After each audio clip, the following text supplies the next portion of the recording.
Hey guys, tonight we dive into a world where messages had to travel thousands of miles across deserts, mountains, and bustling cities, not by email or instant message, but on horseback and by foot, under the blazing sun or pouring rain. You probably won't survive this if you're expecting today's lightning-fast communication. After all, this is the Ottoman Empire's postal system we're talking about, a sprawling network that managed to keep one of history's largest empires talking, trading, and sometimes gossiping, long before smartphones ever existed. So, before you get comfortable, take a moment to like the video and subscribe, but only if you genuinely enjoy what I do here. And hey, while you're at it, why not post your location and local time? I'm always curious where in the world this story reaches. Now, dim the lights, maybe turn on a fan for that soft background hum, and let's ease into tonight's journey together. You find yourself stepping back in time to the early 15th century. The Ottoman Empire is rapidly expanding, its territory stretching from the sun-baked coasts of North Africa to the fertile plains of Anatolia, reaching deep into the heart of Eastern Europe and the Middle East. Imagine a vast patchwork of cities, towns, and wild frontiers, each with its own languages, customs, and challenges. Controlling such an empire required more than armies. It required communication that was surprisingly swift and efficient. Especially for its time, you might picture imperial messengers racing on horseback, clutching letters sealed with wax, their horses' hooves pounding dusty roads as they rushed through relay points. But the reality was even more complex. Historians still argue whether the Ottoman postal network was modeled directly after earlier Persian or Byzantine systems, or whether it evolved uniquely to meet the empire's vast and diverse needs.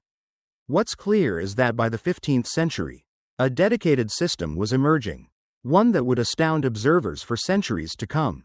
This wasn't just about sending messages from one palace to another. The system connected provincial governors, military commanders, religious leaders, and merchants. It kept the empire's many parts humming together, like a carefully tuned orchestra. Despite the distances and difficulties involved, you can almost hear the distant clatter of hooves and the crackle of campfires where messengers rest, each link in a chain that stretched thousands of kilometers. Of course, the empire's size brought challenges. You could be a courier crossing the vast Anatolian steppes one day, then scrambling up rugged mountain passes the next. There were deserts where water was scarce, and forests thick with bandits ready to waylay any careless traveler. Yet, the Ottomans developed a system that balanced speed and safety, an impressive feat when you remember that roads were often little more than dirt tracks, and weather conditions could be brutal. Surprisingly, the postal routes didn't just follow the main trade roads or military paths. Instead, they wove through a complex network of relay stations, each carefully placed to keep messages moving without pause. These stations were manned by officials ready to swap horses and hand over letters in minutes. It's a bit like an ancient version of your local post office combined with a pit stop at a Formula One race. Except your cars were horses, and the fuel was fresh oats. What's even quirkier is how the empire's geography influenced communication. From the salty shores of the Aegean Sea to the dusty hills of Anatolia, each region added its flavor to the system.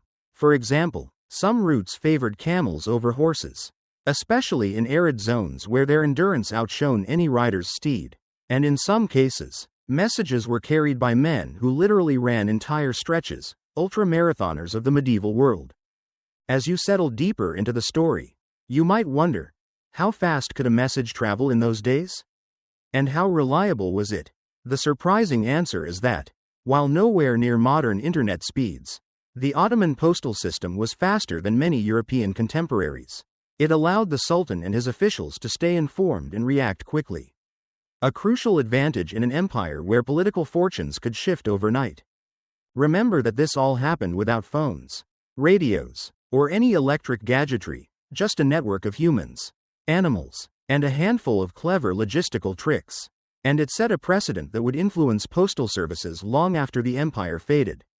So, as you drift between wakefulness and sleep, picture the ancient roads stretching out under moonlight, the steady gallop of horses carrying letters that could change the course of history. The Ottoman postal system was more than just a network, it was the empire's lifeline, a testament to human ingenuity in a world before instant everything. You barely blink before you're thrust further into the Ottoman world, tracing the very origins of the empire's postal routes. It's not like they appeared fully formed overnight, rather, they evolved from humble beginnings, mostly lone messengers galloping across the land, clutching royal commands or urgent military news. Imagine the scene. A courier, sweat trickling down his brow, riding through dust clouds stirred by his horse's hooves, hoping no bandits lurk behind the next hill. Those early routes were like veins being carefully drawn on a map yet to be completed. At first, messages traveled on horseback in a sort of informal system, depending largely on the speed and endurance of individual riders. But soon, Ottoman rulers realized this was too slow and risky for a vast and expanding empire. So, they began organizing something smarter, a network of relay stations and dedicated riders that could cover enormous distances in a fraction of the time it would have taken a single courier. Think of it as an ancient version of a relay race, but with letters instead of batons and no chance of dropping the message, because that would have been a career-ending mistake.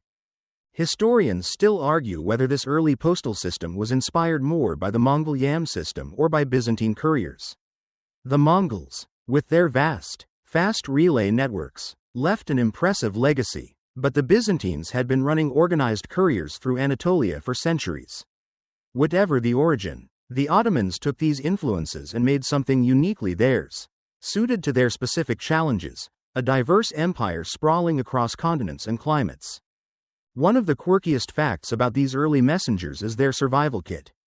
Since they often had to cover dozens of miles a day, they carried not only letters sealed with wax but also small amounts of food like dried figs and nuts, a curved dagger for protection, and sometimes a small bottle of crocodile dung sunscreen. Yes, really, a strangely effective remedy used in Ottoman folk medicine to protect skin from the harsh sun.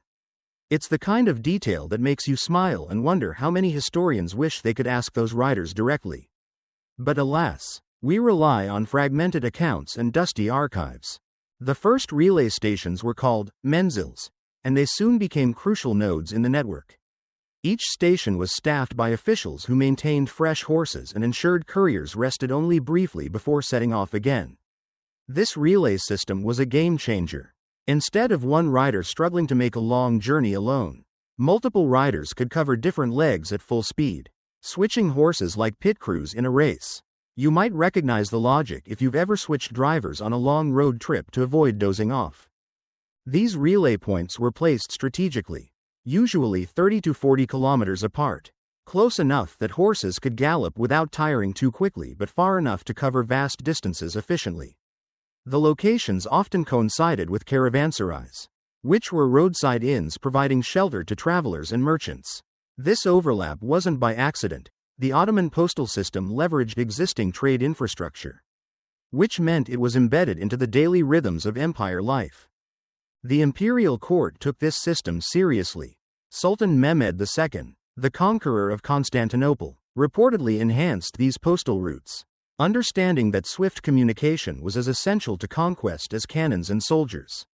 He wanted to ensure that no part of the empire was out of touch with the central authority, a critical factor when rebellions and external threats lurked constantly. An interesting side note is that, in some cases, these riders would carry not just letters but small parcels or even official seals to authenticate documents at distant outposts. The logistics might sound mundane now, but for the 15th century, it was an impressive administrative feat, rivaling anything in Europe or Asia. So, you're now starting to see how the Ottoman postal routes were not just roads on a map but arteries pulsing with urgency, reliability, and a surprising touch of adventure. Imagine yourself as one of those first messengers, galloping through changing landscapes, carrying the empire's most sensitive secrets. The stakes were high, and the pressure immense. Failure meant delays in vital orders. Success meant the smooth running of a mighty empire. And this system didn't remain static. It continued to evolve and adapt, incorporating new technologies and strategies over centuries. Yet, the foundations laid in those early days, messengers on horseback, relay stations, and imperial oversight, remained the backbone of Ottoman communication throughout the empire's life. It's tempting to romanticize this past, picturing a heroic courier racing against the clock through dusty plains. But underneath the legend lies a complex reality, one shaped by geography, politics, human endurance, and a dash of Ottoman pragmatism.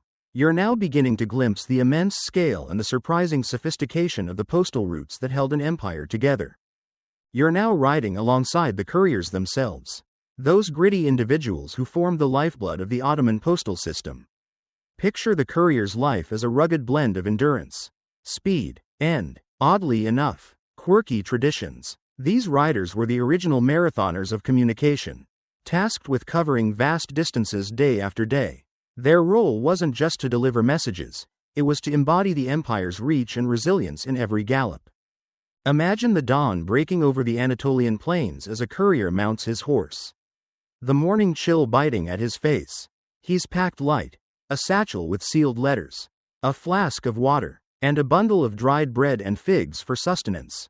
His uniform is simple but distinct, often a sleeveless jacket embroidered with the crescent moon and star, making him recognizable to relay station attendants who would swap his weary horse for a fresh one without hesitation. Historians still argue whether these riders were officially part of the military or a separate civil service. But their training and discipline suggest something closer to elite messengers with quasi-military status. They had to be tough, capable of enduring harsh weather and hostile terrain. Riding through the blazing heat of summer or freezing winter nights was just part of the job. One of the more amusing customs was the courier's blessing of the horseshoes. Before setting off, riders would often stop at a village blacksmith to have their horseshoes hammered with a special prayer or protective charm. This mix of practical care and superstition was common in Ottoman culture, blending the spiritual with the everyday. It's like wearing your lucky socks before a big game, only with more iron and fewer laundry issues. These messengers were also known for their remarkable speed. The average courier could cover anywhere from 80 to 120 kilometers in a day by switching horses at menzils. This might sound slow compared to a car, but remember the conditions: unpaved roads, rugged mountains, and the constant threat of bandits or wild animals. In some cases, they even used night routes, racing under the stars to meet critical deadlines. Here's a quirky tidbit. Some couriers carried tiny, leather-bound notebooks filled with coded shorthand, a precursor to modern stenography, allowing them to jot down messages quickly and avoid being caught with incriminating information if stopped. This mix of secrecy and speed kept the empire's secrets safe and was one reason why Ottoman communication was surprisingly reliable. But not all journeys were smooth. Messengers faced weather extremes, from violent thunderstorms flooding roads to snowdrifts blocking mountain passes. Some riders carried makeshift repairs kits, needles, thread, and patches, to fix their own saddlebags or clothing on the fly. You can imagine the scene: a lone rider, freezing and soaked, fiddling with leather straps under a flickering campfire light, all while knowing a letter's fate depended on him. There were occasional courier races, too, informal competitions among riders to see who could cover a route fastest. These contests were not just for fun, they helped sharpen skills and build camaraderie. Much like training drills in a modern military unit, they even had nicknames like the Windrunners, a poetic title for those entrusted with carrying the empire's voice. A curious debate among scholars is whether the courier's personal loyalty to the Sultan or their own regional affiliations influenced their commitment. Some suggest that local messengers might have sympathized with provincial leaders, creating potential conflicts of interest. Others argue that the prestige and discipline of the role fostered a strong sense of imperial duty. Either way, the courier's life was not just about speed but navigating complex social and political terrains. As you ride with them, the constant rhythm of hooves and the scent of dust and horse sweat fill your senses. You might catch a whiff of pine from the mountain passes or the salty tang of the Mediterranean coast as the route shifts. Each courier carries not only letters but also the pulse of an empire that relied heavily on these tireless figures. So next time you send a quick text or an email, remember the Ottoman couriers, endurance athletes of their time, balancing speed, secrecy, and superstition to keep the empire connected. Their world was rough, their lives unpredictable, and their contribution to history undeniable. You barely pause as the story flows on. And now you find yourself at the beating heart of the Ottoman postal system, the relay stations. or menzils. These were not your average rest stops. They were carefully placed lifelines where tired horses were swapped for fresh ones. And couriers barely had time to catch their breath before leaping back onto a new mount. Think of menzils as ancient pit stops, no fancy espresso bars. Just hard-working men, and horses fueled by determination and a steady supply of oats. These relay stations were spread across the empire like a network of nervous system nodes. Each one crucial to keeping messages moving without delay, strategically placed roughly every 30 to 40 kilometers. The menzils allowed couriers to push at full speed without exhausting their horses. It was a system built on precision and timing. Imagine a message traveling hundreds of kilometers in a day, changing horses and riders at every menzil, each transition smooth enough to be almost seamless. The stations themselves varied widely in size and sophistication. Some were simple outposts with a handful of horses and a few attendants. Others resembled bustling caravanserais where travelers, merchants, and postal riders mingled. These hubs offered food, shelter, and stables, ensuring that the relay system never stalled because of tired horses or exhausted riders. And since many menzils doubled as inns, they were also places where news and gossip spread, often faster than official letters. Historians still debate the degree of central control versus local autonomy in running these stations. Some argue that the imperial government strictly oversaw menzils to prevent delays and abuses, while others suggest local officials managed them more independently, sometimes leading to inefficiencies or corruption. Whatever the truth, the system worked remarkably well for centuries, a testament to Ottoman administrative skill. An intriguing side note: menzils often employed messenger dogs trained to carry small notes or guide riders through difficult terrain. These dogs weren't just adorable companions, they played a practical role in helping couriers navigate dense forests or warn of approaching dangers. Imagine a postman with a furry sidekick, medieval style. It wasn't just about speed, though. Security was paramount. Men involved in the postal service carried special badges or seals granting them safe passage through checkpoints, which were otherwise hostile or confusing to outsiders. Losing your official badge could mean serious trouble, as it implied lost trust and potential delays. These tokens functioned almost like early passports, allowing messengers to bypass local scrutiny and banditry. The menzils also facilitated a remarkable system of record keeping. Couriers signed in and out, noting departure and arrival times, which helped supervisors monitor the system's efficiency. This administrative rigor sounds surprisingly modern and was vital for an empire that depended on timely information. And the locations? Menzils were often situated near water sources and crossroads, ensuring easy access for horses and optimal route choices. You might picture a dusty village well or a bubbling spring, a welcome oasis in the harsh landscapes the riders traversed. The presence of a menzil could even stimulate local economies, drawing merchants and travelers who benefited from the steady flow of people. One quirky tradition at menzils was the message toast. Before setting off, couriers would raise a cup of sherbet or sweetened tea, a small ritual meant to wish safe travels. It was less about superstition and more about camaraderie, a momentary pause before the relentless pace resumed. You realize that the relay stations were much more than logistical hubs. They were social and cultural crossroads where the empire's diversity met. Stories from distant lands mingled with local legends, blending languages, dialects, and customs in a steady stream of communication that mirrored the empire's complex identity.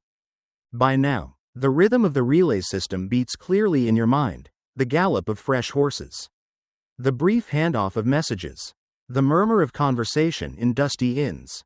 The menzils were the unsung heroes of Ottoman communication, quietly powering one of history's fastest postal networks. So, as you drift off tonight, imagine the countless relay stations scattered across mountains and plains, their doors opening and closing like clockwork, keeping the empire's lifeblood flowing, one letter at a time. You barely notice the shift as you slide deeper into the Ottoman world, now stepping into the shadowy realm of imperial decrees and secret codes, the true backbone of how the empire kept its most sensitive messages safe and sound. Picture yourself holding a folded piece of parchment sealed with wax, bearing the Sultan's insignia, the weight of centuries of authority in your hands. But what's inside isn't just words, it's a carefully guarded secret. wrapped in cryptic symbols and ciphers designed to keep prying eyes at bay. The Ottomans took communication security seriously. Imperial decrees, known as firman, were the lifeblood of governance, sending orders to distant governors, military commanders, and officials. These documents had to be authentic and secure, or else chaos could erupt. Imagine a rebellious provincial governor receiving a fake order. To prevent this, the empire developed sophisticated sealing techniques and sometimes encoded messages using ciphers that only trusted scribes could decipher. Historians still argue whether these ciphers were purely functional or had symbolic meanings embedded to convey subtle political messages. Some suggest the codes served double duty as psychological tools, reinforcing the sultan's mystique and the weight of imperial power.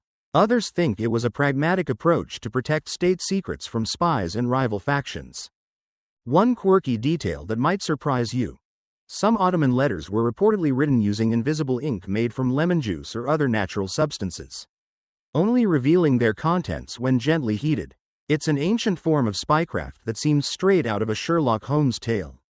Imagine the tension in a courier's hands, not knowing if the letter's secrets would survive the journey unexposed. The scribes themselves were a highly trained elite, often working within the palace's secretive chambers. Their handwriting was exquisite, almost calligraphic, and their work wasn't just about penning words but about preserving the authority and dignity of the empire. They even used special inks and paper imported from distant lands, adding a tangible sense of importance to each document. These scribes had to be trustworthy beyond doubt, often vetted by the highest ranks. Since any leak or forgery could mean disaster, you can picture them working by candlelight, quills scratching in silence, aware that every stroke could alter the fate of provinces or armies. Communication security wasn't just about internal politics, it was vital for diplomacy. Letters sent to foreign rulers were encoded to protect sensitive negotiations or military plans. The Ottomans were masters of diplomacy, and their postal system reflected that subtlety. Messages might contain hidden meanings, instructions for envoys, or warnings disguised as pleasantries. The postal couriers carrying these secret documents often had to memorize parts of the messages or carry verbal codes as backup. This oral tradition was a fascinating layer of the system, adding redundancy in case letters were lost or intercepted. It's like the ancient equivalent of sending encrypted texts with a backup password spoken over the phone. Interestingly, the use of secret codes and seals also created a certain mystique around the postal service. Tales spread among the people about magical letters that could only be read by the sultan's chosen, and rumors of intercepted messages changing the course of wars. Some stories verge on legend, but they highlight how seriously the Ottomans took the protection of their communications. You start to realize that behind every letter was a whole world of intrigue, trust, and risk. The Ottoman postal system wasn't just a delivery service, it was a vault safeguarding the empire's secrets. And in a place where information was power, that vault had to be both fast and impenetrable. So, as you let your eyes grow heavy tonight, imagine those secret letters, coded and sealed, racing across mountain passes and dusty plains, carrying the fate of empires in ink and wax, an ancient web of trust and mystery. You barely feel the passage of time as you're swept into the fascinating era of the Ottoman, tireless system, one of the empire's first bold experiments with early telegraphy that stretched the boundaries of communication speed before electricity was even a thing.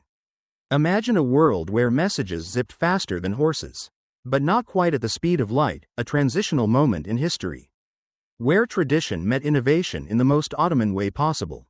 The term, tireless, literally means wireless. But the system wasn't wireless in the modern sense. Instead, it was an optical telegraph, rows of tall towers with signaling devices that relayed coded messages across vast distances using flags, mirrors, or semaphore arms. Think of it as an enormous, human-powered version of Morse code, a network of eyes and arms flashing instructions from one hilltop to another. Historians still debate just how widely the Ottoman tireless system was implemented and how much it truly sped up communication. Some argue it was a niche, military-focused technology used only around Constantinople and key border regions, while others believe it was a prototype for a more extensive network that never fully materialized due to funding or technical challenges. What's quirky about the Ottoman optical telegraph is how it cleverly adapted older signaling traditions. The Turks had long used smoke signals and light flashes for battlefield communication. And the telsiz system took those ancient methods and mechanized them into a more standardized, codified form. It's as if they upgraded from semaphore flags waved by sailors to elaborate towers manned by specialists trained in rapid signaling. These telegraph towers were positioned on high ground, hills or minarets, where visibility stretched for miles. Couriers operating the system used coded flags to send sequences of signals that spelled out words or letters. A painstaking but revolutionary way to transmit urgent news. Imagine a lookout squinting through the sun, catching a series of flag waves, then passing the message down the line, each link decoding and relaying as fast as possible. The practical impact? Messages that might have taken days by horse could, in theory, be transmitted in hours. This speed was particularly critical for military commands during times of conflict, allowing the Sultan's generals to coordinate maneuvers across different fronts with unprecedented coordination. Interestingly, the system had its quirks and limitations. Weather played a huge role. Fog, rain, or nighttime darkness could completely disrupt transmissions. Plus, the language of the signals was complex, requiring specialized training, so errors were common. The towers needed constant staffing, and operators had to be incredibly alert. One famous anecdote tells of a signal misread as attack instead of retreat, causing a near diplomatic incident, illustrating just how fraught early telegraphy could be.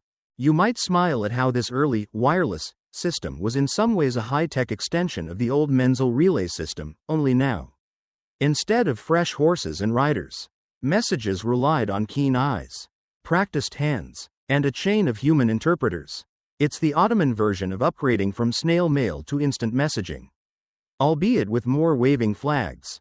And the story doesn't end there. The telsiz system laid the groundwork for later electrical telegraphy introduced by European powers in the 19th century. Ottoman engineers and officials observed these developments closely, eager to keep their empire's communication network competitive, even as the world was hurtling towards modernity. So, as you sink deeper into this historical lullaby, picture those tall towers silhouetted against the setting sun, arms waving coded signals like a mysterious dance, carrying messages faster than horses, and heralding a new age of connection in the Ottoman realm. You barely notice the hours slipping by as the story pulls you into the quiet world of palace scribes. Those meticulous record keepers who ensured every message, decree, and report was flawlessly documented, an unsung but vital thread in the Ottoman communication tapestry. Imagine a dimly lit chamber filled with stacks of parchment, the scent of ink heavy in the air, and scribes hunched over desks, quills dancing with a precision that would make any calligrapher proud. These scribes weren't just writers, they were guardians of information. They copied, archived, and sometimes even composed official letters, making sure the empire's voice remained consistent and authoritative. Their work was essential, not just for bureaucracy but for history itself, since much of what we know about Ottoman governance comes from their painstaking records.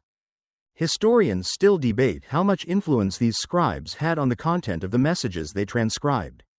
Were they passive clerks, or did their personal biases subtly shape the tone and emphasis of imperial communication?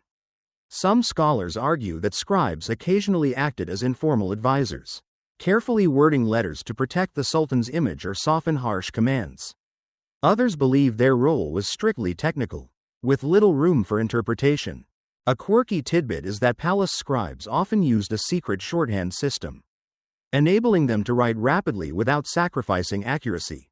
This shorthand was closely guarded, taught only within the palace walls to prevent leaks. It's a bit like the insider lingo of bureaucrats, but with the added weight of empire on every stroke. The scribes' tools were sophisticated for their time. They used specially prepared inks, sometimes infused with natural preservatives to withstand the humid palace environment. Their papers were often imported from distant regions, prized for their durability and smooth texture. Imagine the scribe dipping his quill in ink, the scratching sound echoing softly as he copies a firman, each letter a brushstroke in the empire's grand design. One of the most fascinating practices was how these scribes ensured message authenticity. Every official document bore unique seals and signatures, sometimes layered with intricate calligraphy that was almost impossible to forge. This system of verification was crucial in a world where fake letters could trigger rebellions or diplomatic crises. The scribes also played a role in monitoring the postal system's efficiency. They recorded departure and arrival times, noted delays, and flagged suspicious disruptions. This data helped the imperial administration fine-tune the routes and improve reliability, showing an early form of quality control that seems surprisingly modern. Occasionally, scribes would accompany messengers on important journeys, acting as witnesses and ensuring that sensitive documents reached their destination unaltered. Their presence underscored the gravity of certain communications and added a layer of security. You might smile at the contrast between the scribe's quiet diligence and the courier's frantic gallop. Together, they formed a partnership, one moving swiftly through the empire's landscapes, the other steadying the empire's voice on parchment. So, as you nestle deeper into your blanket of history, imagine the scribe's quills scratching in rhythm with your own slow, steady breathing, the quiet custodians of an empire's words, preserving its stories for centuries to come.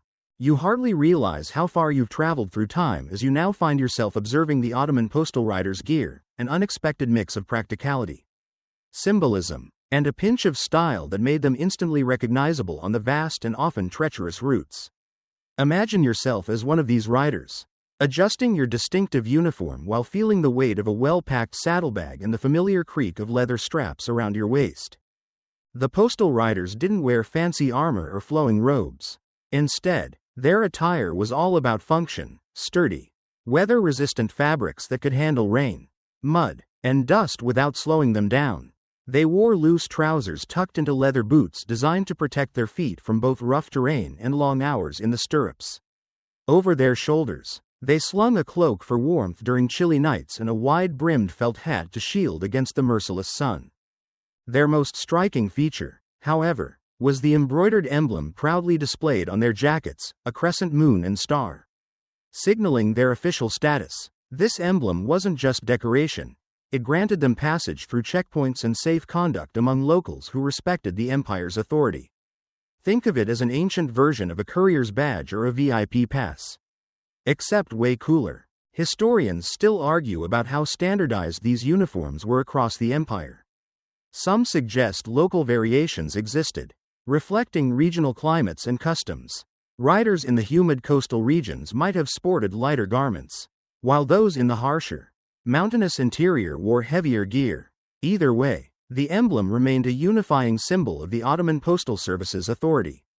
One quirky fact is that some riders carried personal talismans or amulets tucked inside their clothing, objects believed to bring luck or protect against accidents. These ranged from small crosses or Islamic calligraphy charms to carved wooden figures.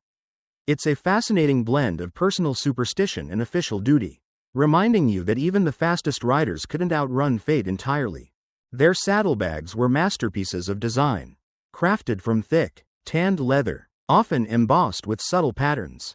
Inside, the bags were divided into compartments to keep letters flat, protected from rain, and organized for quick retrieval.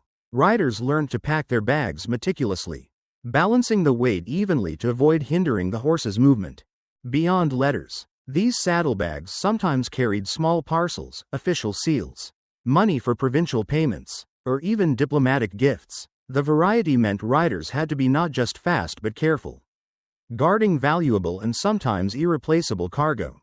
You can almost hear the soft jingle of bells attached to the saddlebags, an early warning system to announce a courier's approach. These bells also served a practical purpose, alerting villagers and guards that a royal messenger was near, prompting them to prepare fresh horses or open gates swiftly. Interestingly, postal riders also carried compact repair kits.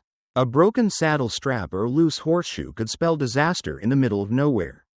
These kits included needles, thread, leather patches, and sometimes small tools, allowing riders to perform quick fixes under all kinds of conditions. As you watch, you notice the riders checking their gear before setting off, their hands practiced and efficient. The slightest oversight could slow them down or jeopardize a message's safe delivery. It's a reminder that speed wasn't the only factor. Preparation and resilience were equally crucial. So, as you feel your eyelids growing heavy tonight, Picture those riders adjusting their gear by a flickering campfire. The scent of leather and horse mingling with the crisp night air, a timeless blend of utility and tradition that kept an empire connected. You barely catch your breath as the story sweeps you into the fascinating world of the animals behind the Ottoman postal system, the unsung heroes whose endurance, speed, and sheer stubbornness kept messages flowing across vast landscapes. Forget drones or cars. This was a time when horses, camels, and even carrier pigeons formed the backbone of communication, each with its own quirks and specialized roles. Horses were, of course, the prime couriers. These weren't just any horses, they were specially bred for stamina and speed. Often smaller than the bulky warhorses you might imagine, but nimble and hardy, more like marathon runners than sprinters. You can almost feel the rhythmic pounding of hooves on dusty roads as these animals powered through heat, cold, and rugged terrain, changing at menzils to keep up an almost unbelievable pace. Historians still argue about the exact breeds used, with some evidence pointing to the famed Arabian horses as favorites, prized for their endurance and intelligence. Others highlight local Anatolian breeds, adapted perfectly to the empire's varied climates. What's clear is that these horses were invaluable assets, treated with care but expected to perform under extreme conditions. Camels played a surprisingly critical role in desert regions, especially in the southern reaches of the empire stretching into North Africa and the Arabian Peninsula. Their ability to carry heavy loads over long distances without much water made them indispensable where horses would have simply collapsed. Imagine a caravan of camels trudging through scorching sands, each step a slow but steady march against nature's harshest trials. Now, the idea of pigeons might seem a bit whimsical, carrier pigeons fluttering messages tied to their legs like tiny, feathery postal workers, but this was a real and surprisingly effective component of the Ottoman system. These birds could cover distances impossible for humans in a fraction of the time. They were especially useful for sending urgent news within cities or between nearby military outposts. A kind of medieval text message with wings. A quirky detail. Pigeons were sometimes trained to carry tiny scrolls wrapped in oilskin, protecting messages from rain and dirt. They had to be trained carefully, released only from specific locations so they could reliably return home. It's a fascinating example of using nature's own technology long before wireless signals existed. The animals also had their own dedicated care teams. Stable masters and handlers ensured horses and camels were fed, rested, and healed quickly. After all, a tired or sick horse could delay a crucial message, and the stakes were often high. Some letters carried orders that could change the outcome of battles or political intrigue. You might smile at how some riders developed deep bonds with their mounts, treating them like partners rather than tools. There are even stories of horses that recognized their riders' urgency and pushed themselves beyond usual limits, almost sensing the importance of the task at hand. The role of animals added a layer of complexity and unpredictability to the postal system. Harsh weather could tire animals, diseases could sweep through stables, predators sometimes threatened caravans. Yet, the empire's investment in animal care paid off, keeping messages moving steadily across challenging terrains. And while humans could rest at relay stations, the animals needed constant attention, an ongoing cycle of care that echoed the empire's broader commitment to maintaining its vast network.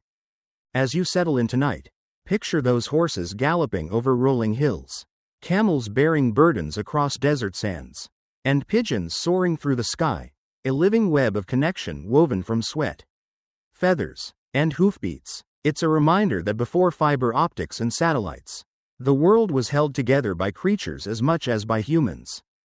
You barely pause before the story pulls you into the shadowy and protective role of the Janissaries, those elite Ottoman infantry soldiers, who, beyond their famed battlefield prowess, played a surprisingly critical part in safeguarding the empire's vital mail routes.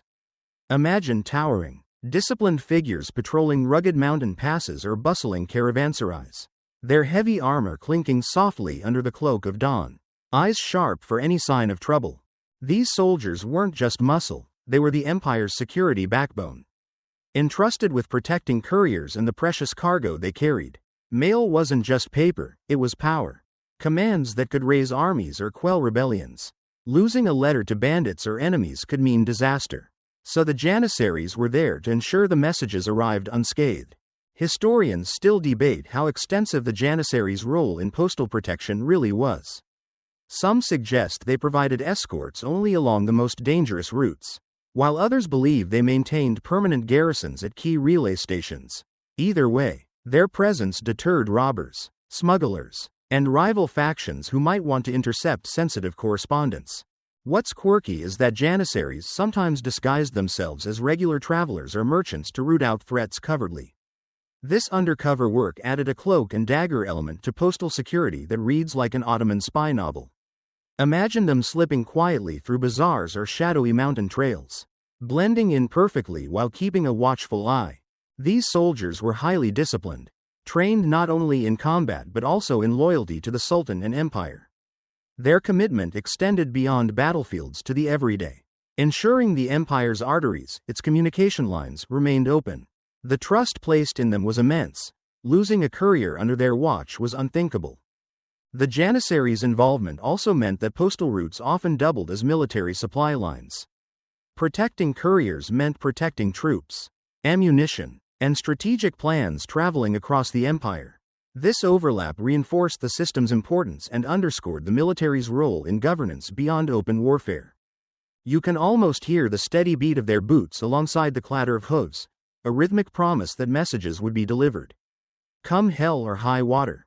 It's a blend of muscle and mind, the Empire's way of combining force with finesse. So tonight, as you sink into sleep, imagine those vigilant Janissaries, silent guardians along dusty roads and mountain passes.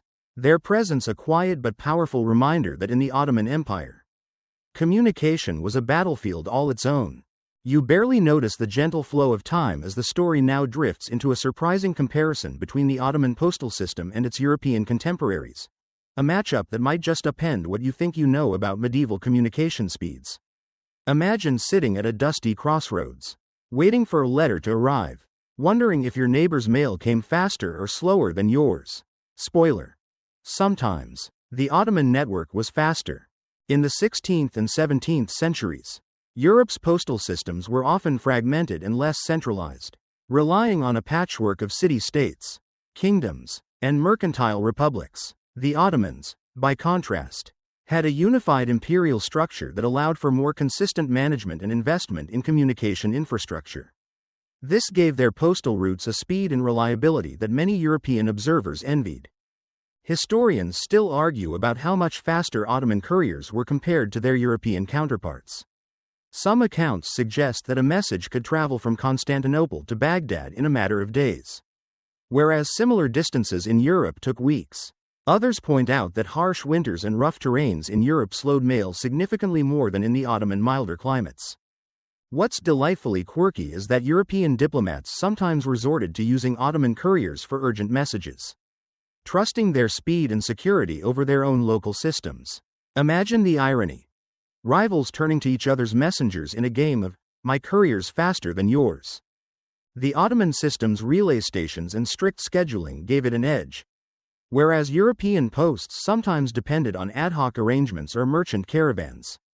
The Ottomans maintained dedicated postal staff and resources, ensuring horses and riders were always ready.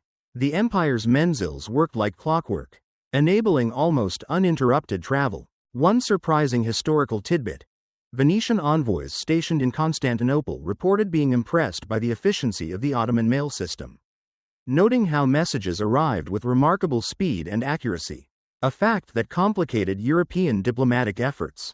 Of course, the Ottoman network had limitations too. Political instability, banditry, and natural obstacles occasionally caused delays. But on balance, the system's design and imperial backing gave it a notable advantage in communication speed during its peak. So, as you drift toward sleep, picture a letter racing faster than you'd expect across continents, crossing borders where rivalries simmer, carried by an empire that mastered the art of moving words and commands faster than many thought possible in the pre-modern world. You hardly notice the night deepening as you now journey into the lesser-known but fascinating world of unexpected postal shortcuts, secret mountain paths, hidden river routes, and other clandestine trails that turbocharged message delivery beyond official highways. These shortcuts were the empire's little secrets, whispered among couriers and officials, tucked away in maps rarely seen by outsiders. Unlike the well-marked main roads lined with relay stations, these hidden routes were often perilous, winding through dense forests, scaling steep cliffs, or crossing swift rivers. They demanded intimate local knowledge, daring riders, and sometimes a good dose of luck. But for urgent messages, especially during military campaigns or political crises, these shortcuts could shave days off delivery times. Historians still debate how systematically these shortcuts were used. Some argue they were reserved for emergencies, accessible only to elite couriers with special clearance. Others suggest they were part of a broader, semi-official network, known and utilized by local administrators to bypass congested or dangerous areas. One quirky tidbit: some of these secret routes reportedly passed through caves and hidden valleys where messengers could take refuge during bad weather or enemy patrols. These natural hideouts were often marked by cryptic signs or local landmarks known only to trusted riders, a medieval version of GPS coordinates, if you will. River routes also played a surprising role. When possible, messages were loaded onto small boats or rafts, navigating twisting waterways faster than horses could run. Some couriers were adept boatmen, shifting seamlessly between riding and rowing as terrain demanded.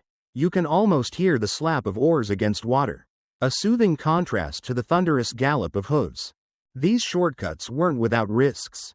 Bandits and rival factions knew about them too, sometimes lying in wait to intercept important messages. Couriers had to be alert, ready to change plans at a moment's notice, and skilled in navigating both terrain and politics. The stakes were high. A captured letter could spell disaster for entire provinces. Interestingly, some local communities guarded the secrets of these routes jealously, passing knowledge down through generations. Couriers often formed close bonds with local guides, whose skills and loyalty were invaluable. It's a reminder that the postal system wasn't just about imperial authority but also relied on grassroots collaboration. So, as you sink deeper into your cozy blanket tonight, imagine those daring riders threading through shadowy forest trails, slipping past watchful eyes, and racing along hidden rivers, secret pathways that gave the Ottoman postal system its legendary speed and a dash of mystery. You barely have time to settle before the story draws you into the financial heart of the Ottoman postal system, how it was funded, managed, and how messengers were paid for their tireless journeys across the empire's vast expanse. It's a surprisingly complex web of economics, state budgets, and local contributions that kept the mail flowing and the wheels of empire turning. The postal system wasn't free, far from it. Maintaining horses, feed, relay stations, and paying riders required significant resources. The central government allocated funds, but much of the system's financing came from tax revenues and sometimes special levies on local populations. These funds supported everything from stable upkeep to the salaries of officials overseeing menzils. Historians still argue whether the system was entirely state-run or if private contractors played a larger role. Especially in distant provinces, some evidence points to local governors hiring their own couriers or leasing postal routes, blurring the lines between public service and private enterprise. This mix sometimes led to variations in efficiency and reliability depending on the region.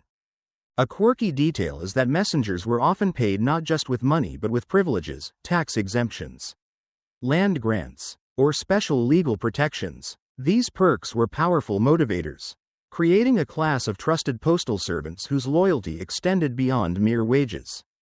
Imagine being granted a small estate simply for delivering letters swiftly and safely, a job perk that sounds more medieval fantasy than bureaucratic reality. The rider's pay was linked to their route's length and danger level. More hazardous passages through bandit-prone mountains or hostile territories commanded higher compensation. This pay scale recognized the physical and psychological toll of the job, acknowledging that speed alone wasn't the only factor. Funding also covered infrastructure maintenance. Relay stations required constant repair. Horses needed regular feeding and medical care. And roads had to be kept passable. Local communities often pitched in, providing labor or materials, fostering a shared responsibility that reinforced the system's endurance. Interestingly, some postal revenues came from fines imposed on late or negligent couriers, an early form of accountability. These fines were recorded carefully by scribes, serving as both punishment and motivation to uphold standards. It's a glimpse into how the empire balanced discipline with incentive. You might chuckle at how this financial structure resembled a medieval startup, combining public funding, local partnerships, employee benefits, and performance-based penalties. It was a delicate balance, but one that ensured messages kept racing across mountains and deserts. As you drift closer to sleep, picture coins clinking in stablemasters' hands, receipts carefully logged by clerks, and riders receiving their hard-earned rewards, an empire's invisible economy humming quietly beneath the thunder of hooves. You hardly notice the chill creeping in as the story pulls you toward the gritty reality of the postal system's challenges: harsh weather, relentless bandits, and political unrest that threaten to stop messages in their tracks. Imagine a courier riding through a sudden downpour, rain blurring his vision as mud turns roads into treacherous rivers, or a rider staring nervously into the dark, listening for sounds of lurking bandits. The Ottoman Empire's vast and varied terrain presented all kinds of natural obstacles. Winters could be brutally cold in the mountainous regions, with snowdrifts blocking paths and turning horses' hooves into death traps. Summers, meanwhile, baked the southern deserts, sapping both rider and animal's strength. Storms were unpredictable, and rivers often swelled beyond their banks, washing out bridges and roads. Historians still debate how the postal system adapted to these extremes. Some argue that alternate routes and seasonal scheduling helped mitigate the worst weather effects, while others suggest that delays and interruptions were frequent and accepted as part of the system's limitations. Banditry was a constant threat. Lawlessness in some border regions meant couriers risked robbery or worse. Local militias and janissary escorts often guarded the most dangerous stretches, but even their presence wasn't always a guarantee of safety. There are tales of riders narrowly escaping ambushes, losing precious horses, or having to abandon messages to save their lives. One quirky aspect is that some couriers carried small, concealed weapons, not just for defense but also to signal authority. These weapons were often ornate daggers, balanced between functionality and status symbols, reminding would-be attackers that a postal rider was not to be trifled with. Political unrest added another layer of complexity. During rebellions or conflicts within the empire, communication lines could be severed deliberately. Messages might be intercepted or delayed to manipulate information flow. In some cases, rival factions tried to infiltrate the system, planting false orders or rumors to destabilize regions.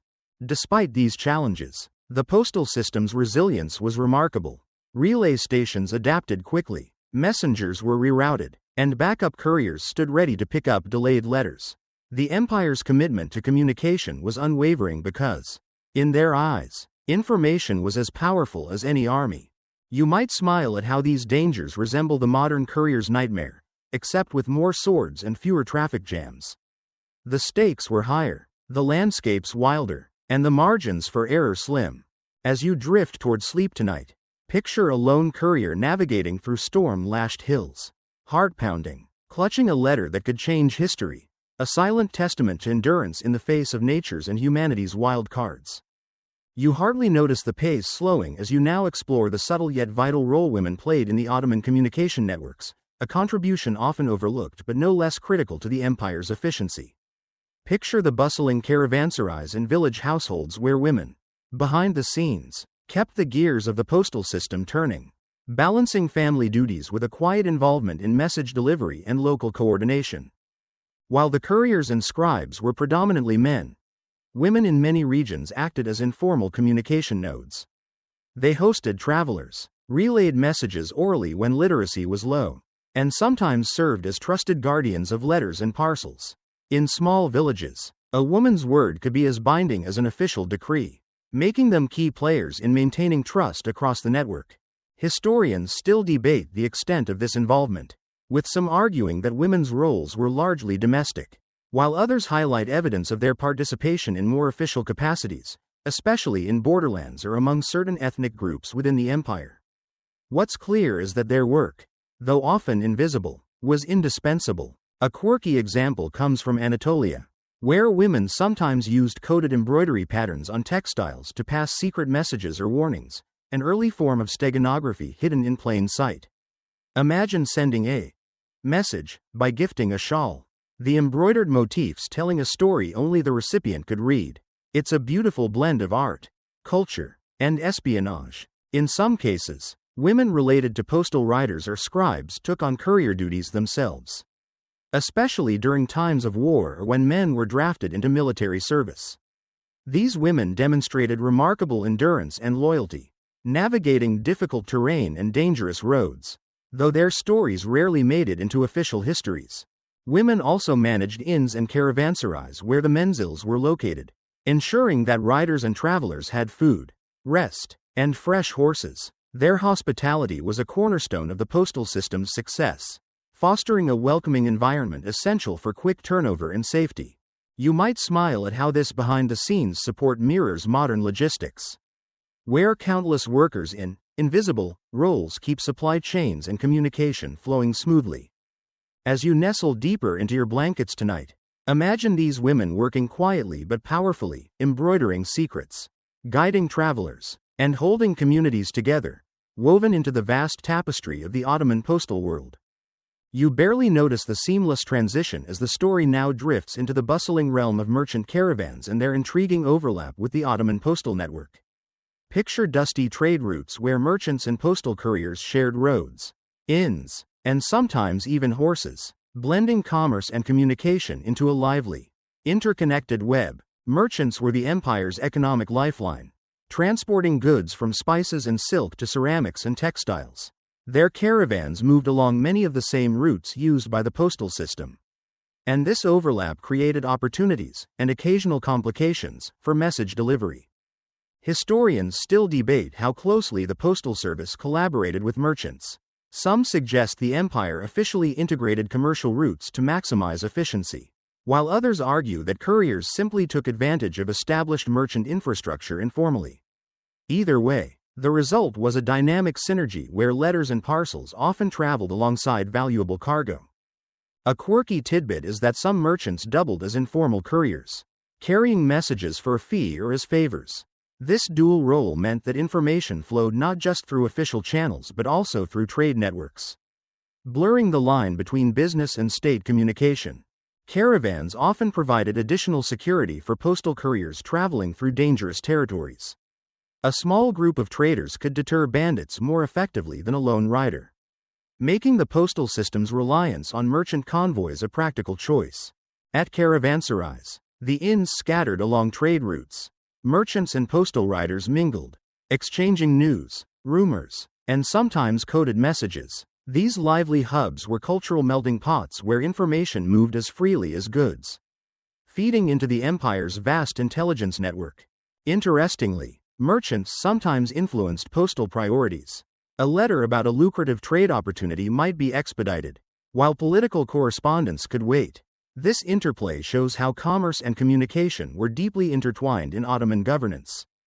You might chuckle at the image of a merchant sharing a meal with a courier, discussing the latest market prices while clutching the empire's most sensitive letters, a blend of business savvy and imperial duty. So, as you sink deeper into your blankets tonight, imagine those crowded caravanserais filled with the scent of spices, the clatter of hooves, and the hum of whispered secrets, a vibrant crossroads of commerce and communication that helped hold the empire together. You barely catch your breath before the story pulls you into a riveting episode, a lost imperial letter whose disappearance rippled through history, changing the fate of provinces and emperors alike. Imagine the tension as a sealed letter, entrusted to the swiftest courier, vanishes without a trace, setting off a chain of misunderstandings and political upheaval. This letter was no ordinary piece of correspondence. It bore commands from the Sultan himself, intended to quell a brewing rebellion on the empire's eastern frontier. Without its timely arrival, provincial governors acted on outdated or false information, allowing dissent to spread and alliances to shift unpredictably. The consequences were felt in battlefields, court intrigues, and far-flung villages alike. Historians still argue over how and why this letter was lost. Some blame bandit raids. Others point to courier error or even deliberate interception by rival factions. A few speculate it was hidden by local officials hoping to exploit the confusion for personal gain. Whatever the truth, This lost letter became a cautionary tale about the fragility of communication in an empire so vast. A quirky detail is that, years later, fragments of the letter's wax seal were discovered in a remote mountain cave, possibly dropped during a desperate escape or hidden for safekeeping. These shards became treasured relics, symbolizing the letter's mysterious fate and the high stakes of postal security. The story of the lost letter inspired poems and folktales, turning the courier into a tragic hero and the letter itself into a symbol of imperial fragility. It also spurred reforms, with the Sultan ordering stricter oversight of courier routes and enhanced security measures at relay stations. This incident highlights the delicate balance the Ottoman postal system maintained. Speed and reliability weighed against the constant risk of loss or interception. Even with its remarkable efficiency, the system was only as strong as its weakest link. As you drift deeper into sleep tonight, imagine the vanished letter slipping through shadows, the hands that lost it trembling with fear, and the empire holding its breath, reminding us that sometimes history hinges on the smallest, most fragile things. You barely sense the passage of time as the story now draws you into the fascinating realm where postal routes became conduits of cultural exchange, subtly influencing Ottoman art, language, and identity. Imagine messages traveling not just commands and decrees but also stories, poems, and snippets of foreign tongues, weaving a rich tapestry of cross-cultural interaction. The empire's postal network didn't merely connect administrative centers, it linked diverse peoples, from the Balkans to the Arabian deserts. From Persian scholars to Mediterranean traders. Along these routes, couriers carried letters that blended languages, idioms, and artistic styles, creating a dynamic flow of ideas. Historians still debate the extent to which this communication shaped Ottoman culture. Some argue that the postal system accelerated the empire's cosmopolitanism, while others believe local traditions remained dominant despite external influences. Either way, the mingling of cultures was undeniable.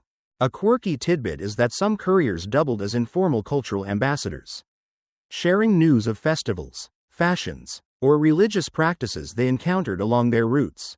Their reports sometimes inspired poets and painters back in Istanbul, introducing exotic motifs and themes. The movement of manuscripts and illustrated letters contributed to the evolution of Ottoman calligraphy and miniature painting.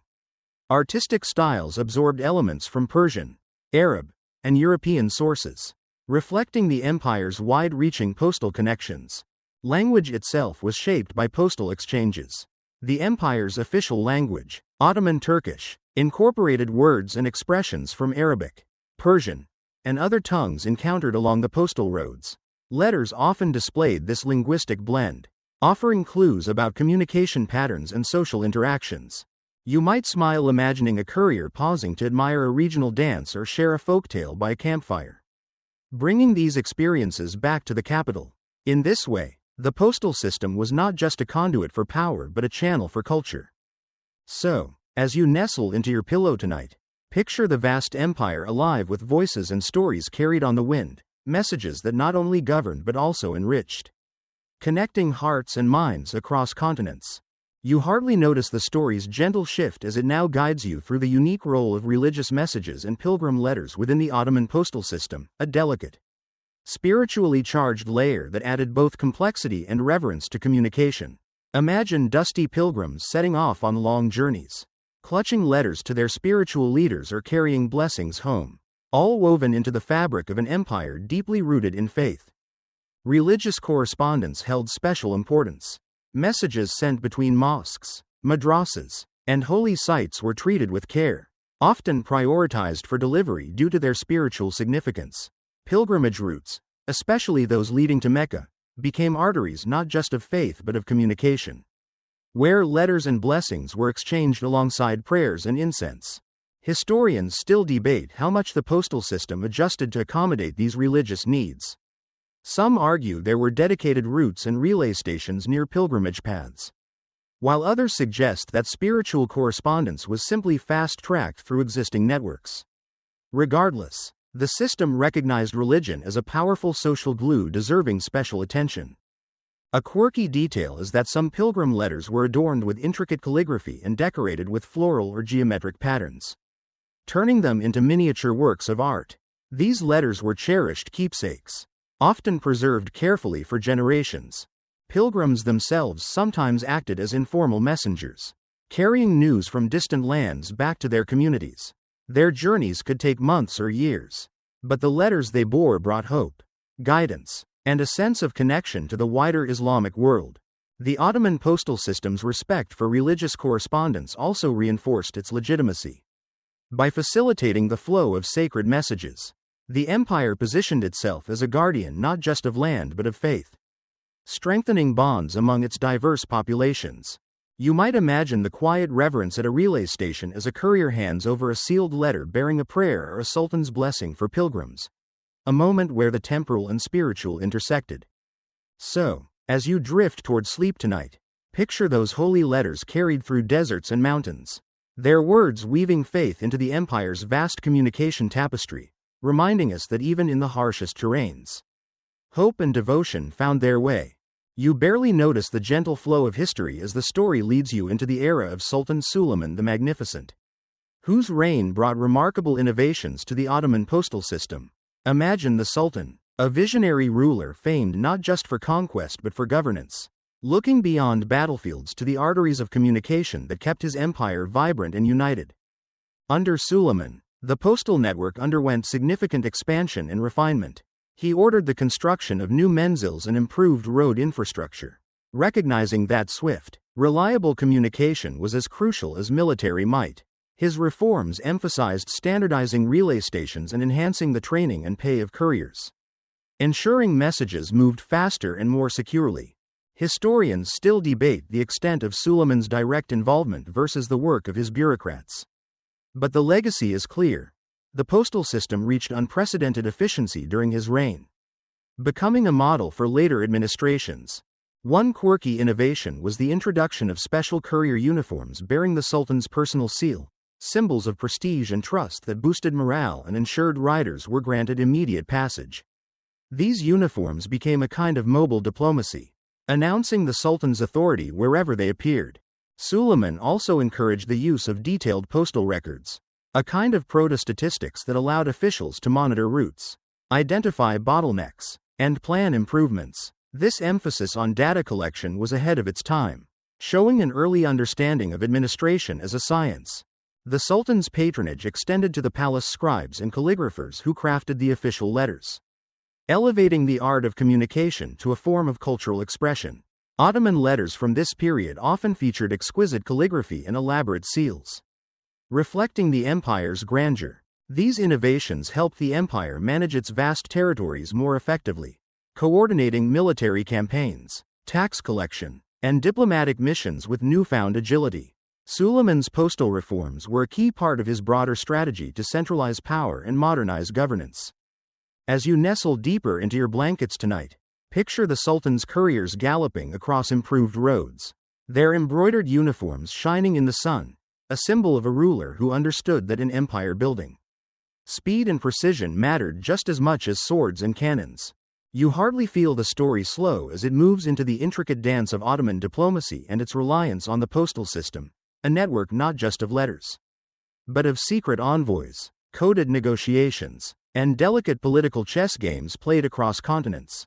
Imagine envoys setting out with sealed letters, tasked with carrying messages that could build alliances or spark wars, all relying on the empire's communication arteries. The postal system was the backbone of diplomacy. Official correspondence between the Sultan and foreign rulers flowed through this network, carrying instructions, offers, threats, and occasionally gifts. Messages had to be both swift and secure, given the high stakes involved. Diplomatic mail often traveled with special couriers who had immunity and were protected by armed escorts. Historians still debate how much secret communication influenced international relations versus public proclamations. Some argue that hidden letters carried more weight, shaping negotiations behind the scenes. Others highlight the performative aspect of public decrees, designed to influence both domestic and foreign audiences. A quirky detail is that Ottoman diplomats sometimes used invisible ink or secret codes within letters to convey hidden instructions to their envoys, ensuring that only intended recipients could understand sensitive details. This added a layer of espionage to an already complex system. Envoys and couriers also sometimes carried symbolic gifts, jewels, fine textiles, or even live animals, to demonstrate goodwill or assert dominance. These gifts, traveling alongside letters, were part of the messaging, a physical extension of words on parchment. The postal routes were carefully mapped to avoid hostile territories, and letters often took circuitous paths to ensure safety. Couriers had to be skilled navigators, diplomats in their own right, managing not just horses but delicate political situations. You might smile at how these diplomatic exchanges resemble today's secret cables and encrypted messages, only with more horses and fewer keyboards. As you drift deeper into sleep, imagine sealed letters crossing deserts and seas, the fate of empires riding on fragile parchment, reminders that communication is as much about nuance and trust as speed. You barely notice the gentle unfolding of tales as the story now brings you into the colorful realm of postal myths and legends, those larger-than-life stories about heroic couriers, miraculous deliveries, and tall tales that have been passed down through generations, blurring the lines between fact and folklore. Picture a rider galloping against impossible odds, carrying a letter that saves a city or changes history, a scene fit for a bedtime story but rooted in kernels of truth. One enduring legend tells of a courier who, during a fierce winter storm, outran the blizzard itself to deliver a sultan's urgent decree, arriving just in time to prevent a revolt. Whether fact or fanciful exaggeration, stories like this capture the imagination, highlighting the valor and endurance attributed to these messengers. Historians still debate how much these tales reflect reality versus political propaganda designed to glorify the empire's postal service. Some believe they served as morale boosters for couriers and officials, inspiring loyalty and pride. Others think they were cautionary, warning of the dire consequences if messages were delayed or lost. A quirky story involves a courier who supposedly used a trained falcon to relay messages when horses were unavailable, an early mix of natural and human ingenuity. While perhaps exaggerated, it showcases the creativity couriers employed in overcoming obstacles. These myths also often emphasize the sacred duty of messengers, portraying them as almost mystical figures protected by divine favor. In some regions, riders were thought to carry spiritual blessings, making their deliveries not just physical but metaphysical journeys. You might smile imagining the couriers' faces glowing by campfires, sharing these stories with a mix of pride and humor, knowing that their work was both vital and legendary. As you drift toward sleep tonight, picture those timeless tales riding the winds alongside actual letters, reminding us that sometimes history is as much about stories told as facts recorded. You barely notice the gentle flow of time as the story now glides into the decline and transformation of the Ottoman postal system, how centuries of innovation met the unstoppable tide of modernization, reshaping communication forever. Imagine the twilight of the empire's traditional couriers as electric telegraphs, railways, and steamships began to rewrite the rules of speed and reliability. By the 19th century, the Ottoman postal network faced unprecedented challenges. European powers introduced new technologies, building telegraph lines that connected cities in seconds rather than days. Railroads crisscrossed the empire, transforming mail transport and shrinking distances. The old menzils, once bustling relay stations, gradually lost their central role. Historians still debate how quickly and effectively the Ottomans embraced these changes. Some argue that conservative elements resisted modernization, slowing progress. Others highlight visionary reformers who recognized the necessity of adapting, laying foundations for a modern postal service. A quirky detail is that some traditional couriers reportedly viewed the telegraph with suspicion, likening it to sorcery or fearing job loss. Stories circulate of riders deliberately delaying messages to protect their livelihoods, a human touch in a technological upheaval. The empire's postal reforms in the late 1800s sought to integrate modern methods while preserving established routes. New post offices opened, staffed with clerks trained in telegraphy, while old routes continued serving rural areas less accessible by rail or wire. This transitional period also saw increased international cooperation. The Ottoman Empire joined global postal unions, aligning standards and rates, facilitating cross-border communication in an interconnected world. You might imagine the poignant contrast of a veteran courier watching a telegraph operator tapping messages, a symbol of an era fading and a new one dawning. As you drift deeper into sleep, picture the empire's vast landscapes threaded with both ancient roads and gleaming telegraph wires, a testament to resilience amid change.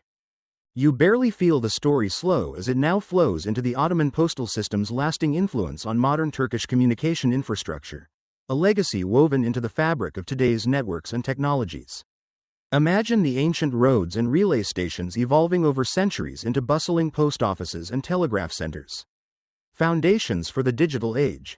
The transformation from horseback couriers to telegraphs, then telephones, laid a path that modern Turkey followed with vigor. Early postal routes often became highways, and menzils morphed into service hubs, preserving their role as vital communication nodes. Historians still debate how consciously the Republic of Turkey drew on Ottoman postal traditions when building its national system. Some argue the new state deliberately modernized while honoring historical roots. Others see more practical reasons like geography and existing infrastructure guiding development. A quirky tidbit is that some Ottoman-era postal buildings are still in use today. Their stone walls and arches housing cutting-edge technology, a charming blend of old and new that symbolizes continuity. The Postal Service's emphasis on reliability, speed, and central control influenced how modern communication agencies structured themselves, balancing regional needs with national unity. You might picture a modern postal worker walking through centuries-old halls, a smartphone in hand but surrounded by the echoes of ancient messengers, a living bridge across time. So, as you nestle deeper into your pillow tonight, imagine Turkey's communication network stretching from its Ottoman roots into the future. A living testament to adaptation and endurance. You barely feel the story winding down as it brings you to a thoughtful reflection on speed, reliability, and the enduring fascination with the Ottoman postal system, an ancient network that continues to captivate historians and dreamers alike. Imagine those relay stations, riders, and secret letters not as dusty relics but as vibrant symbols of human ingenuity, determination, and the quest to connect. The Ottoman postal system was more than a means of communication, it was a lifeline that held an empire together. Defying geography, politics, and time, its speed was remarkable for its era. Its reliability a testament to careful planning and human endurance. Historians still argue about its exact efficiency, but none dispute its significance in shaping a sprawling, multicultural empire. A quirky thought, despite its sophistication, the system was built on simple elements: horses, riders, ink, and human trust, reminding us that even the grandest achievements start with basic tools and determined people. Today, the Ottoman postal legacy inspires not just academic study but also artistic works, reenactments, and a sense of pride in cultural heritage. The system's story is a bridge connecting past and present, reminding us how communication shapes civilizations. As you drift into your final moments of wakefulness, picture the endless roads stretching beneath stars, the soft clatter of hooves, and letters passing from hand to hand, a timeless dance of connection and commitment. Let this be a gentle lullaby for your mind, a whisper of history's vast, interconnected web, inviting you to dream of distant lands and the enduring human desire to reach out and be heard.